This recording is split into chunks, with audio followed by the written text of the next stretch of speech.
ಸ್ವಾಮಿ ಅವರ ಇವತ್ತು ಜನ್ಮದಿನದ ಹಾರ್ದಿಕ ಶುಭಾಶಯಗಳನ್ನ ಅವರಿಗೆ ತಿಳಿಸುತ್ತಾ, ಕಾರಣಾಂತರದಿಂದ ಅವರು ಇವತ್ತು ಈ ಕಾರ್ಯಕ್ರಮಕ್ಕೆ ಬರಕ್ಕಾಗಿಲ್ಲ.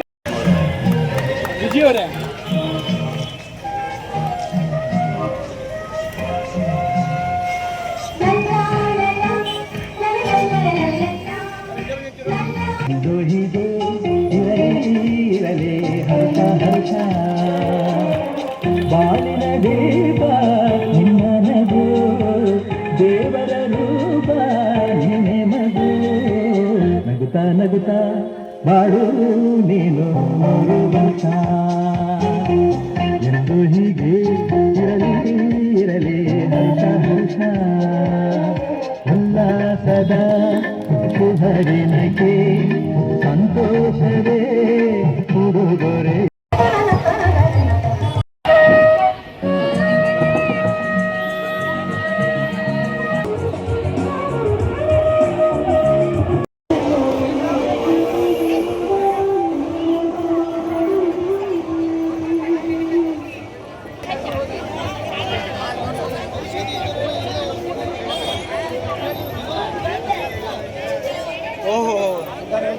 ನಮ್ದು ಅಡಿಕೆಪ್ಪ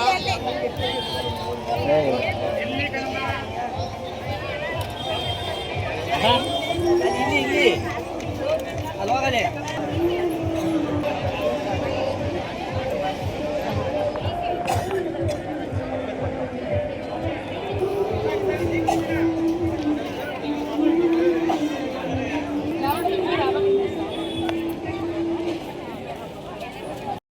ಯೋಚನೆ ಏನಿದ್ರು ನಮ್ಮೆಲ್ಲರ ಆರೋಗ್ಯ ದಿನ ದಿನ ಹೇಗೆ ಆಗ್ತಾ ಇದೆ ಅಂತ ನಮ್ಗೆಲ್ಲರಿಗೂ ಗೊತ್ತಿದೆ.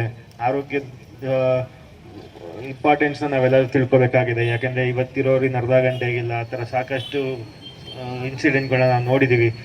ಹಾರ್ಟ್ ಅಟ್ಯಾಕ್ ಆಗ್ಬೋದು ಅಥವಾ ಇನ್ನಿತರ ಇಶ್ಯೂಸ್ ಇರ್ಬೋದು, ಬೇರೆ ಆರೋಗ್ಯದ ಇಶ್ಯೂಸ್ಗಳೆಲ್ಲ ಇರ್ಬೋದು. ಅದನ್ನೆಲ್ಲರೂ ನಾವು ತಿಳ್ಕೋಬೇಕು ಅಂದರೆ ರೆಗ್ಯುಲರ್ ಆಗಿ ನಾವು ಚೆಕಪ್ಸ್ ಪಾಲ್ಗೊಳ್ತಾ ಇರಬೇಕು. ಅವಾಗ ಏನಾಗುತ್ತೆ, ನಮ್ಮ ಆರೋಗ್ಯ ಹೇಗಿದೆ, ಡಾಕ್ಟ್ರ್ ಏನು ಹೇಳ್ತಾ ಇದ್ದಾರೆ ಅದೆಲ್ಲ ನಮಗೆ ಗೊತ್ತಿರುತ್ತೆ.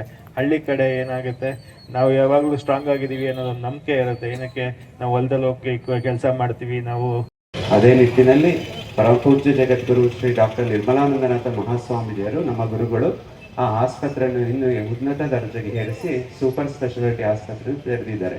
ಇವತ್ತು ಈ ಕೊಪ್ಪ ಭಾಗದಲ್ಲಿ ಇವತ್ತು ಸುಮಾರು 15 ಡಿಪಾರ್ಟ್ಮೆಂಟ್ಗಳು ಬಂದು ಇವತ್ತು ಇಲ್ಲಿ ಹೆಚ್ಚಿನ ಚಿಕಿತ್ಸೆಯನ್ನು ನೋಡ್ತಾ ಇದ್ದೀರಾ. ಇನ್ನು ಹೆಚ್ಚಿನ ಚಿಕಿತ್ಸೆಗಾಗಿ ಇವತ್ತು ಸ್ಕ್ರೀನಿಂಗ್ ಟೆಸ್ಟ್ ನಡೆಯುತ್ತೆ. ಈ ಸ್ಕ್ರೀನಿಂಗ್ ಟೆಸ್ಟ್ ನಡೆದ ನಂತರ ನಾಳೆ ಆದಿಚುಂಚನಗಿರಿ ಆಸ್ಪತ್ರೆ ಮತ್ತು ವೈದ್ಯಕೀಯ ಮಹಾವಿದ್ಯಾಲಯದಿಂದ ಬಸ್ಸನ್ನು ಕರ್ಕೊಂಬಂದು ಹೆಚ್ಚಿನ ಚಿಕಿತ್ಸೆಗಾಗಿ ನಿಮ್ಮ ಆಸ್ಪತ್ರೆಗೆ ಕರ್ಕೊಂಬರ್ತಾರೆ. ಎಲ್ಲ ಸಂಪೂರ್ಣವಾಗಿ ಉಚಿತವಾಗಿರುತ್ತೆ. ಏನಾದರೂ ಶಸ್ತ್ರಚಿಕಿತ್ಸೆ ಮತ್ತು ಹೆಚ್ಚಿನ ಚಿಕಿತ್ಸೆ ನಮ್ಮ ಆಸ್ಪತ್ರೆಗೆ ತಾವೆಲ್ಲರೂ ಬರ್ತೀರಾ.